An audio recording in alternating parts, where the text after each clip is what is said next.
शुक रहस्य उपनिषद शांति पाठ। हे परमात्मा, आप हम दोनों गुरु शिष्य की साथ साथ रक्षा करें, हम दोनों का साथ साथ पालन करें, हम दोनों साथ साथ शक्ति अर्जित करें, हम दोनों की पढ़ी हुई विद्या तेजस्वी हो, हम दोनों एक दूसरे के प्रति कभी ईर्ष्या द्वेष ना करें।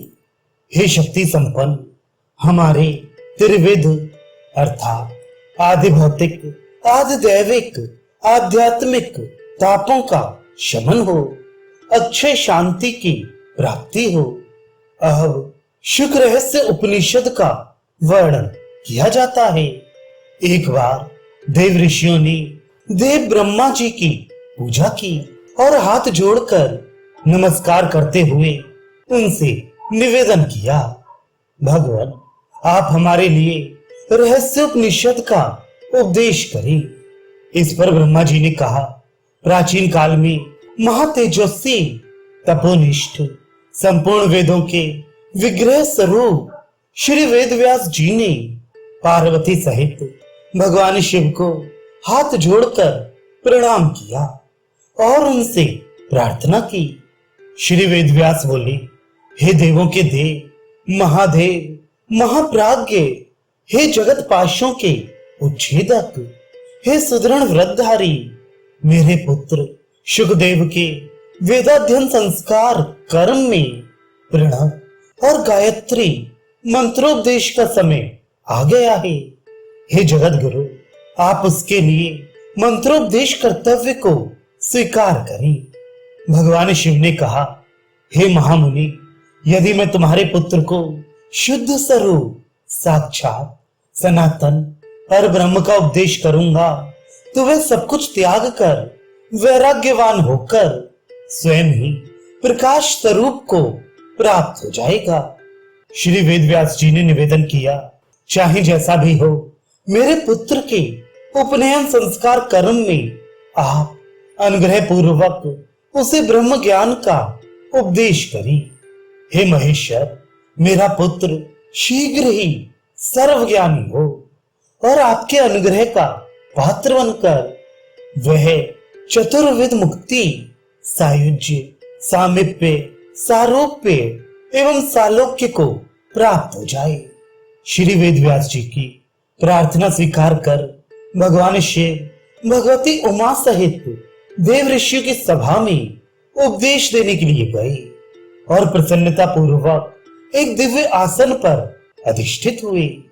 वहां शुकदेव मुनि भगवान शिव से भक्तिपूर्ण अवस्था में सत्संग का लाभ लेकर कृतकृत्य हुए। प्रणव दीक्षा लेकर पुनः वे भगवान से प्रार्थना करने लगे। मुनि शुकदेव जी ने निवेदन किया, हे देवों के आदि देव, हे सर्वज्ञ, हे सच्चिदानंद स्वरूप, हे उमापति, आप संपूर्ण प्राणियों पर कृपा करने वाले करुणा के भंडार हैं। आप मुझ पर प्रसन्न हो। आपने मेरे लिए प्रणव स्वरूप और उससे परे पर ब्रह्म का उपदेश किया है, परंतु मैं विशेष रूप से तत्वमसि प्रज्ञानम ब्रह्म प्रवृत्ति महावाक्यों का तत्व षडंग न्यास क्रम पूर्वक सुनने की इच्छा रखता हूँ। हे सदाशिव, कृपा पूर्वक मेरे लिए उन रहस्यों को प्रकट करें। भगवान शिव ने कहा, हे ज्ञान निधि मुनि शुकदेव, तुम निश्चय ही महान प्रज्ञावान हो। तुमने वेदों के गुण रहस्यों के व्यवहारिक स्वरूप का प्रश्न किया है, सो मैं तुम्हारे लिए इस रहस्योपनिषद नामक गूढ़ विषय का षडंग न्यास पूर्वक वर्णन करता हूँ। इसका अनुभूति जन्य विशेष ज्ञान हो जाने से साक्षात मोक्ष प्राप्ति में कोई संशय नहीं है। उपयुक्त यही है कि गुरु के द्वारा अंगहीन वाक्यों का उपदेश नहीं किया जाना चाहिए। सब महावाक्यों का षडंग सहित उपदेश करना चाहिए। जैसे चारों वेदों में उपनिषदें सर्वश्रेष्ठ हैं। वैसे संपूर्ण उपनिषदों में रहस्योपनिषद सर्वश्रेष्ठ है। जिस तत्वदर्शी विचारक ने इस रहस्योपनिषद में वर्णित ब्रह्म का चिंतन मनन किया है, उसे पुण्यदायक कारणों, तीर्थ सेवन, मंत्र पाठ, वेद पाठ तथा जप आदि करने से क्या प्रयोजन है। 100 शरद ऋतुओं तक महावाक्यों के अर्थों पर विचार करने से जिस फल की प्राप्ति होती है, वह फल इन वाक्यों की ऋषि आदि के स्मरण सहित एक बार जप करने से ही प्राप्त होता है। ओम इस महावाक्य महामंत्र के हंस ऋषि हैं। अव्यक्त गायत्री छंद है। परम हंस देवता है। हम बीज मंत्र है। सहा शक्ति है। सोहम कीलक है।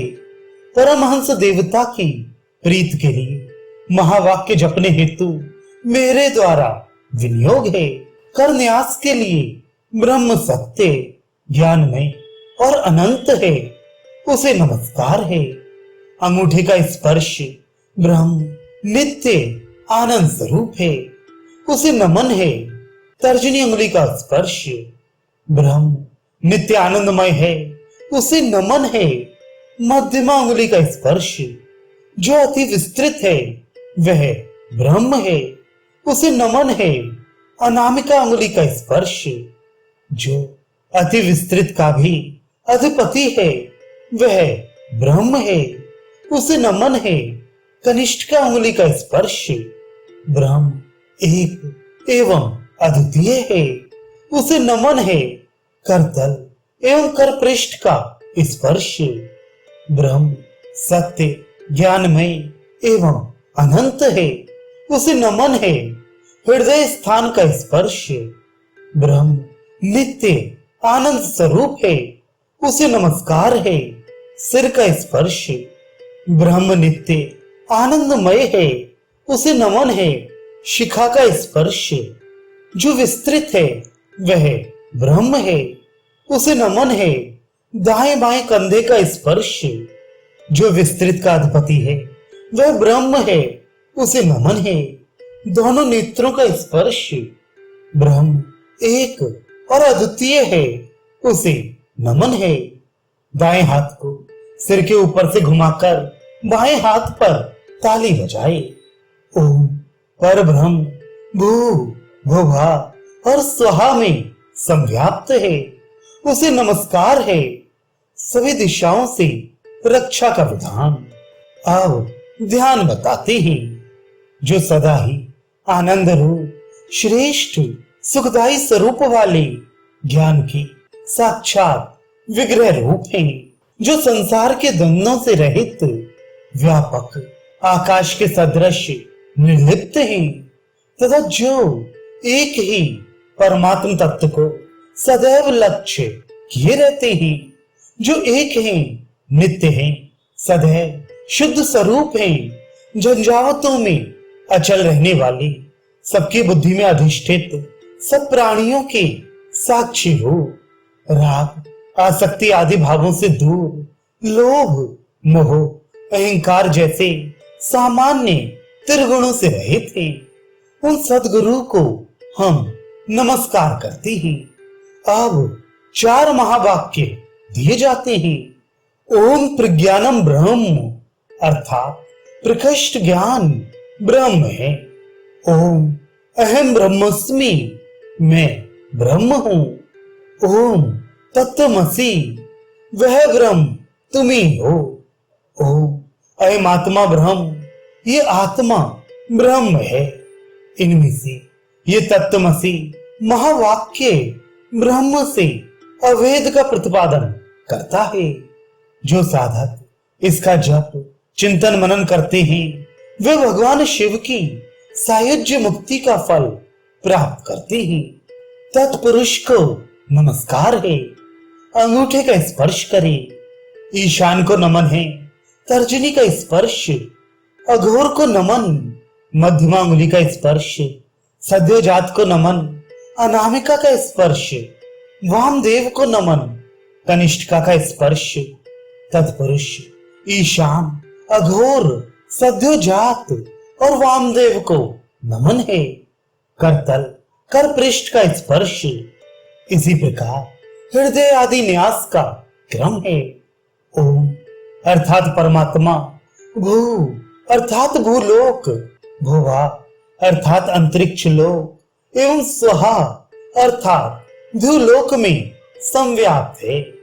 उसे नमस्कार है। सभी दिशाओं से रक्षा का विधान, वे ज्ञान रूप जानने योग्य है एवं ज्ञान गम्यता से परे भी है। वह विशुद्ध रूप, बुद्धि रूप, मुक्त रूप, अविनाशी रूप है। वही सत्य, ज्ञान, सच्चिदानंद रूप ध्यान करने योग्य है। हमें उस महातेजस्वी देव का ध्यान करना चाहिए। ओम तत्त्वमसि महामंत्र के त्वम पद के ऋषि विष्णु है। छंद गायत्री है। देवता परमात्मा है। बीज एम है। शक्ति क्लीम है।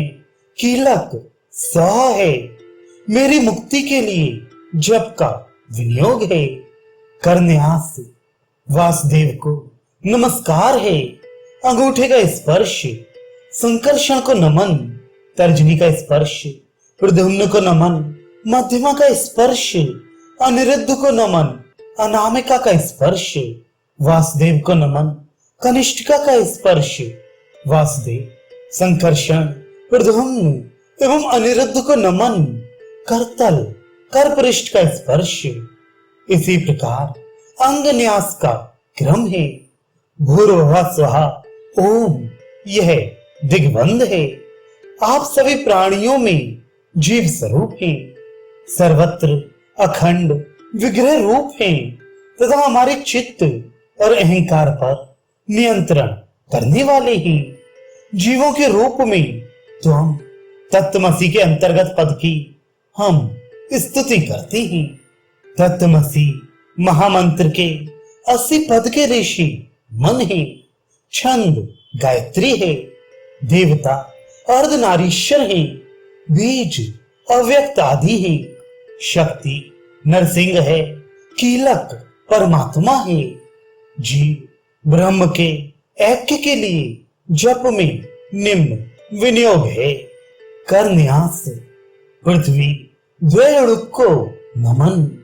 अंगूठे का स्पर्श जल, द्वैणुक को नमन। तर्जनी का स्पर्श अग्नि, द्वैणुक को नमन। मध्यमा का स्पर्श वायु, द्वैणुक को नमन। अनामिका का स्पर्श आकाश, द्वैणुक को नमन। कनिष्ठिका का स्पर्श पृथ्वी, आप, तेज, वायु तथा आकाश के द्वैणुक को नमन। करतल कर पृष्ठ का स्पर्श इसी प्रकार हृदय आदि न्यास का क्रम है। भूर्भुवः स्वहा ओम यह दिग्बंध है। जीव ही ब्रह्म है। इस महावाक्य के अर्थ पर जो विचार करता मन को स्थिर करता है तथा 80 पद का सदैव चिंतन मनन करता है, वह तत्व को ऐक्य प्रदान करने में समर्थ होता है। पंच तत्व अंत में एक ब्रह्म में विलीन हो जाते हैं। इस प्रकार महावाक्यों के षडंगों का विवेचन किया गया। अब रहस्योपनिषद के वाक्यों के अर्थ वाचक श्लोकों का उपदेश किया जाता है। प्राणी जिसके द्वारा देखता, सुनता, सूंघता, बोलता और स्वाद अस्वाद का अनुभव करता है, वह प्रज्ञान कहा जाता है। चतुर्मुख ब्रह्मा, इंद्रदेव, संपूर्ण देवता, मनुष्य, अश्व, गौ आदि पशु और अन्य सभी प्राणियों में एक ही चैतन्य सत्ता ब्रह्म अवस्थित है। वही प्रज्ञान ब्रह्म मुझ में भी समाया हुआ है। यह हमारा शरीर ही परिपूर्ण ब्रह्म विद्या प्राप्ति का अधिकारी है। इसमें साक्षी रूप में अवस्थित परमात्म बुद्धि के स्फुरित होने पर उसे अहम कहा जाता है। सदा स्थापित परिपूर्ण परमात्मा को यहाँ ब्रह्म शब्द से वर्णित किया गया है। अस्मि शब्द से ब्रह्म और जीव की एकता का बोध होता है। इस प्रकार मैं ही ब्रह्म हूं, यह अर्थ निकलता है। सृष्टि के पूर्व द्वैत के अस्तित्व से रहित, नाम एवं रूप से रहित एकमात्र सत्य स्वरूप अद्वितीय ब्रह्म था तथा वह ब्रह्म अब भी विद्यमान है। वही ब्रह्म तत्पद तत्वमसि में वर्णित है। उपदेशों का श्रवण करने वाले शिष्य के आत्म तत्व को, जो शरीर इंद्रियों से परे है, त्वम पद से वर्णित किया गया है। असी पद के द्वारा तत्व और त्वम पदों के वाच्यार्थ ब्रह्म और आत्म तत्व के ऐक्य को अनुभव करना चाहिए। उस अयम आत्मा ब्रह्म के अंतर्गत स्वप्रकाशित प्रत्यक्ष शरीर से परे तत्व को अयम पद के द्वारा प्रतिपादित किया गया है। अहंकार से लेकर शरीर तक को प्रत्येक आत्मा कहा गया है। इस संपूर्ण दृश्यमान जगत में जो तत्व संव्याप्त है वह ब्रह्म शब्द से वर्णित किया जाता है। वही ब्रह्म स्वयं प्रकाशित आत्म तत्व के रूप में प्राणियों में संव्याप्त है। मैं अनात्म पदार्थों में आत्म तुष्टि के कारण और विवेक की निंद्रा में, मैं मेरे की सम्मोहित स्थिति में स्वप्न सदृश विचरण कर रहा था। गुरु द्वारा प्रदत्त महावाक्य पदों के उपदेश से आत्म स्वरूप सूर्य के अभ्युदय से मैं विवृद्ध हुआ हूं, ऐसा मुनि सुखदेव अनुभव करते हैं। महावाक्यों के अर्थों के निमित्त वाच्य और लक्ष्य दोनों अर्थों का अनुसरण करना चाहिए। वाच्यानुसार भौतिक इंद्रिय आदि भी तुम पद के वाच्य होते हैं, परंतु इंद्रियों से परे चैतन्य परमात्मा ही लक्ष्यार्थ है। इसी प्रकार तत्पद का वाच्य प्रभुता संपन्न सर्वकर्ता परमात्मा और लक्ष्यार्थ सच्चिदानंद स्वरूप ब्रह्म है। यहाँ 80 पद से उक्त दोनों पदों के लक्ष्यार्थ द्वारा जीवात्मा और ब्रह्म के एकत्व का प्रतिपादन हुआ है। कार्य और कारण रूप दो उपाधियों के द्वारा त्वम और तत्पदों में भेद प्रतिपादित है। उपाधि रहित होने पर दोनों ही एक सच्चिदानंद रूप हैं। जगत में भी दोनों वचन यह और वह प्रत्येक देश और काल में कहा गया है। इनमें यह और वह निकाल देने पर एक ही ब्रह्म शेष रहता है। जैसे वह देवदत्त है और यह देवदत्त है। इन दोनों वाक्यों में देवदत्त एक ही है। ये जीव कार्य रूप उपाधि वाला और ईश्वर कारण रूप उपाधि वाला है। इन कार्य और कारण रूप उपाधियों को छोड़ देने पर विशुद्ध ज्ञान रूप ब्रह्म ही शेष रहता है। साधक को पूर्ण बोध तभी हो सकता है जब वह प्रथम गुरु के द्वारा उपदेश सुने, फिर मनन करे, तदनंतर अनुभूति की साधना करे। अन्य विद्याओं का भली भांति प्राप्त हुआ ज्ञान अवश्य ही नश्वर है, परंतु ब्रह्म विद्या का भली प्रकार प्राप्त हुआ ज्ञान ब्रह्म प्राप्ति में समर्थ है। देव ब्रह्मा जी का वचन है कि गुरु अपने शिष्य को षडंगों से युक्त महावाक्यों का उपदेश करे, महावाक्य मात्र का उपदेश ही ना करें। भगवान शिव ने मुनि सुखदेव से कहा, हे सुखदेव, तुम्हारे पिता वेद व्यास जी ब्रह्म ज्ञानी हैं, उन पर प्रसन्न होकर ही मैंने तुम्हारे प्रति इस रहस्योपनिषद को कहा है। इसमें सच्चिदानंद स्वरूप ब्रह्म का उपदेश है जो तप से प्राप्त किया जाता है। तुम उस ब्रह्म का चिंतन करते हुए जीवन मुक्त अर्थात जन्म मरण के बंधन चक्र से मुक्त हो जाओगे। जो वेद के आरंभ में सर्व ओंकार उच्चारित होता है तथा जो वेदांत में प्रतिष्ठित है, जो प्रकृति में समग्र रूप से लीन होकर भी उससे परे है, वही महेश्वर है। भगवान शिव के इस प्रकार के उपदेश को सुनकर मुनि सुखदेव संपूर्ण जगत रूप परमेश्वर में तन्मय हो गए।